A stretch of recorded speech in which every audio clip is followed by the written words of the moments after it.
It's time for the movie raid, and tonight's victim is film composer Chris Lennertz. Hello. How are you, Mike? What's going on? Nothing. I'm here and ready to chat. Alright, now you've done many projects such as Ride Along, countless others, including video games. Absolutely. So what's going on recently? Well, the big one, we got, obviously, Think Like a Man 2 is coming out tonight, so that's a big one. Big cities have it coming out tonight. Everybody else gets it tomorrow night. And it's funnier than the first one, and it actually has a big sort of Hollywood romantic ending at the end of it, too. So it's a great date movie, so hopefully people will go and take their significant other. And then, so that one's coming out, and then I just finished my first day of recording sessions for Horrible Bosses 2, which is going to come out in the fall. So I got that one happening, too. We'll be doing quite a bit of recording, including a lot of the same band that was on the first one, including Chris Chaney from Jane's Addiction and Mike McCready from Pearl Jam, Funny Mark from Beastie Boys. A lot of the gang is on that one, this one as well. And then I'm doing another Kevin Hart movie called The Wedding Ringer. Really a fantastic movie with him and Josh Gad, who was Olaf the Snowman, believe it or not, in Frozen. So they're pals, and it's a great buddy movie, and it's also a sort of a fantastic sort of raunchy comedy in probably the style of like old school road trip, that kind of thing. So I think people are really going to like it. It's a different side of both actors. Nice.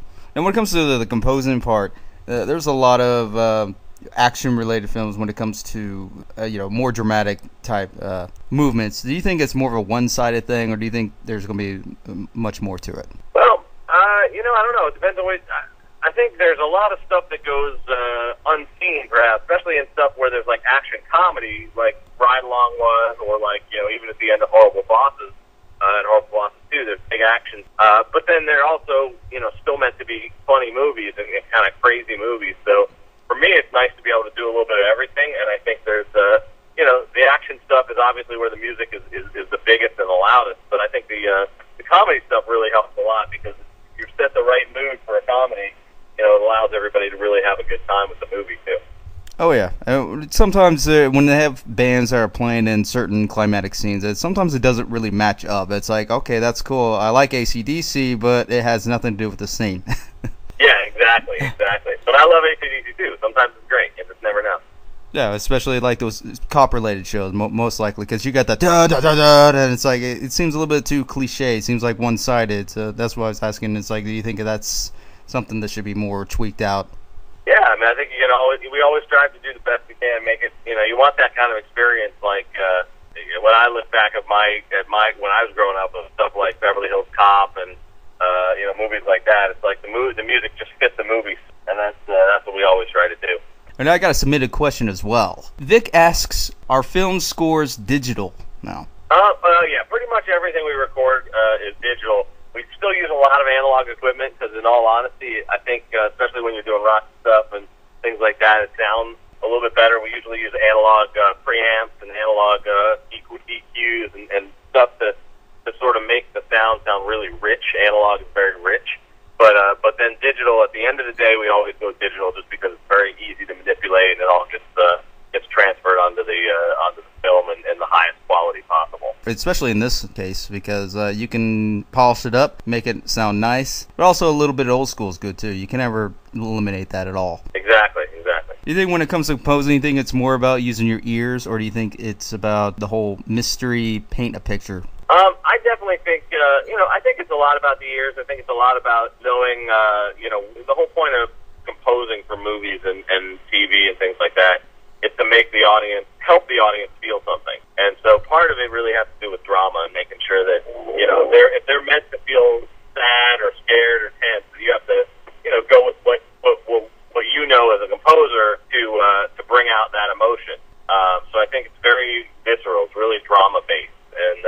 And that's sort of my first inclination, is to go that route rather than try to get it being real, analytical or anything like that. I think it's not science. I think it's definitely emotion and feeling. And you certainly don't have to be all political about it either, because that ends, even though it's not political, but it has that political scenario when doing this, because of course you got your markets, you've got your big time studios and this, so it can be a lot of pressure on you. Oh yeah, no, and you got a lot of people to please. The bigger the movie, when you get to a big movie like Horrible Bosses or something like that, you can have 15 producers. So you got to make sure that everybody's happy. You got to make sure your director's happy, and then you got to make sure that the movie works.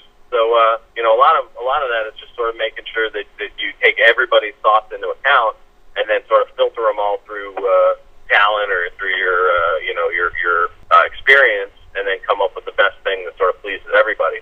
And and hopefully I'm able to do that. Yeah, and you mentioned that you worked in as far as television goes. Is it a lot more manageable working compared to film, or is it a little bit more limited and restricted what you have to do? Well, it's a little more limited budget-wise, but it's a lot more limited time-wise. There's a lot of stuff that gets done very fast in television. That's probably the hardest part about doing TV is if you gotta fly. You gotta write really, really fast. So you put on a show every single week. So TV is pretty tough. I would say if film is a movie or is a normal rate, and and I'd say video games are a marathon because they last really long and there's a lot of music. And I would say TV is a sprint. That's the thing where you just go as fast as you can, as hard as you can, and then you're done. So there's both good and bad news to that. Well, the good news is you get things done and you don't have a lot of time to second guess yourself, but you also have to really move quick. Yeah, and when it comes to video games, is it easier for video games, or do you think it's more of a challenge compared to television and film? You know what? I don't think it's either. I think it's about the same. I think in some ways it's a little easier because, like I said, the time is available to maybe take it a little bit more creatively. And then I think the other thing that's really nice about video games is that you're kind of counted on to tell the story a little bit more because they don't have all the dialogue that movies and TV have to tell the story. So there's a little bit of a freedom to video games, which is very, very nice. But then at the same time, you also have to make sure that you're able to write something that will work no matter what level the player is. So if the player is really great and he's flying through something, it has to be able to function in one way. And then if the player's not so good, it's the first time playing the game, playing real slow, keeps getting killed, then it's a whole different ballgame. You got to make sure that you've written music that can handle either situation. Everything, just like acting, it's all about how it's reacted, what the situation is. Everything about it, every little detail. But I mean, it can be very pressurized, or it all just depends how it goes. Exactly. There's a big goal in terms of like creating something that people absolutely can recognize as being iconic, and it's tough to do in any genre. Have you ever worked with your own films, or actually thought about maybe going into your own company for you can write your own music specifically for like independent films? Well, I've done independent films, but as far as doing something I would necessarily write or direct on my own, I think the big thing for me is I love to tell stories with people. So I think I would consider definitely writing, especially if I was doing something maybe animated or something like that. I would definitely consider, sort of writing the story, but being a director is a whole another sort of talent set. And I know a lot of really great directors who know what they're doing, and I would definitely want one of them to take the director's chair on it and make the movie, and then I'll write them the music. Well, what do you think about when your music hits the internet, though? I think there's pros and cons to how quickly things move now as far as information, and I think in one sense it allows a lot more people to hear my music, which is great. But it also, has sort of gotten the message across that music's free and it doesn't cost anything, and that unfortunately can come back and bite you, as especially in terms of pop music, because if no one's paying for music and the companies all go under, then unfortunately you're going to start stop hearing music because no one's going to be able to actually make a living doing it because a lot of the great if Led Zeppelin didn't get played or didn't get paid, then they probably they may not have ever made the second record, and I think as a society we're going to be sorry if we don't I don't think I get the idea that people don't need to be drowning in money and driving yachts all over the place, but at the same time if people can't actually get the opportunity to even record their music or get it out there or make it or have it make a living playing music and recording music, there's going to be a lot of really talented people who don't get a chance to let the world hear what they can do. As a society, that's going to hurt us. Oh yeah, it's just like it's an old issue, but this issue is going to be endless upon endless for millennium upon millennium. Just doesn't seem there's no real solution other than just shut the internet down. Yeah, well, that's not going to happen. No. Oh, yeah, no, there's no way. Well, I mean, for especially composing wise, you can put your music up there on the internet, but it's so much easier to easily get ripped off because they can just easily change the name and stick it somewhere else. and then sell for like what, $5? Or for nothing. I mean, it's all pretty much free now, which, you know, most people are just grabbing it off some sort of BitTorrent site or whatever. And you know, and like I said, in one sense, I appreciate the fact that people want to listen to it, and that's great. But I also think that, you know, that it's important to put value on people spending their time and their energy and their talent on creating things for people to enjoy. If they buy something off from one of your pieces, you can put that money back into making something new. Right, exactly. Well, that's the key right there. Is if you stop the cycle, and there's no income coming in, people are going to stop creating because they won't have time or the ability to record it, and then you're going to end up with a pretty barren wasteland and no really great new music or movies or art or anything. Have you ever been cautious about that when it comes to companies, though? Yeah, well, I mean, you have to do your best, but I do think that it's sort of swimming upstream a little bit. I think the big studios are doing their best to try to police it somewhat, but you know, I'm not sure. I'm not sure. There's you know, every time you get one site and take it down, there's going to be another one. So it's a pretty tough battle. It's a lot of work, and I don't think I'm not sure there's a way to succeed in all of it. The best thing to do is if people can find a way to monetize it as it is, to make it, you know, I think, you know, iTunes did it somewhat, where you make it easy, you make it, it's not free, but it's also not expensive. You know, that's ideally the way to go. Yeah, and usually there's a whole, you know, the safe way. It's like you don't have to be, you know, so fragile about it. It's like you can still make money off of it without actually just ripping them off, even if it's just like one song or one piece. Like, even if it's a teaser or whatever. Well, that's the thing. I think the idea of teasers and you know, and sort of giveaways is good. I think the idea of saying, hey, here's some of the record. If you like it, then buy the rest of it, or go see it live, or go see the movie. I think here's, you know, here's the big single for the soundtrack. You can have it for free, but if you like it, go buy the ticket and go see the movie. And I think it's a great way to get everybody, let everybody win. Oh yeah. It's like, or even just have like the one song that's not even on the record. It's only in the film until they actually buy the full version of the record. Right.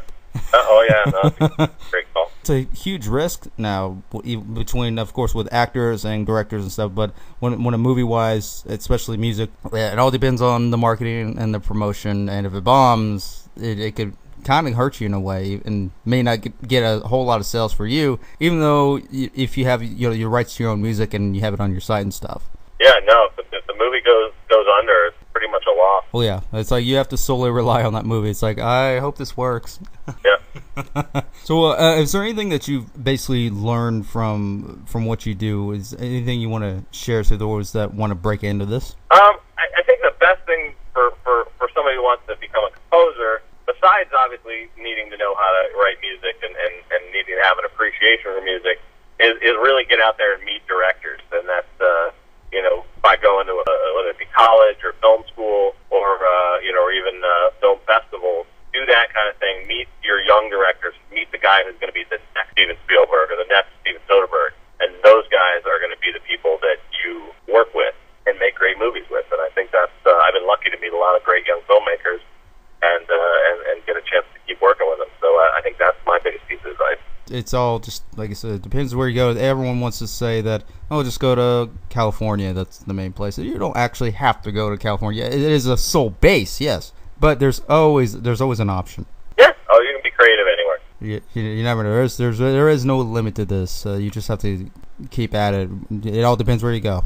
Yep, I couldn't agree more. Of course, you could always get either screwed or you get praised. That all depends on what you do. Yep, I agree. I totally agree. Well, go ahead and plug in anything, any addresses or anything that you want to just plug in out there. Anything any advice, anything else like that. Absolutely. Well, I mean, I think the first thing I got to plug is go see Think Like a Man 2 this weekend, and then come see Horrible Bosses in the fall, and then you know, and then the big thing. If you want to hear some more of my music, you can certainly go to my website, which is just ChristopherLennertz.com. I'm also on SoundCloud, Facebook, and all that good stuff, and Twitter. Just see Lennertz at my Twitter handle, and that's it. Come hang out, listen to my music. Hope you like it, and go see the movies. They're all really great films coming out. Lots of fun. So thanks for being a part of it. Oh yeah, Christopher Lennertz.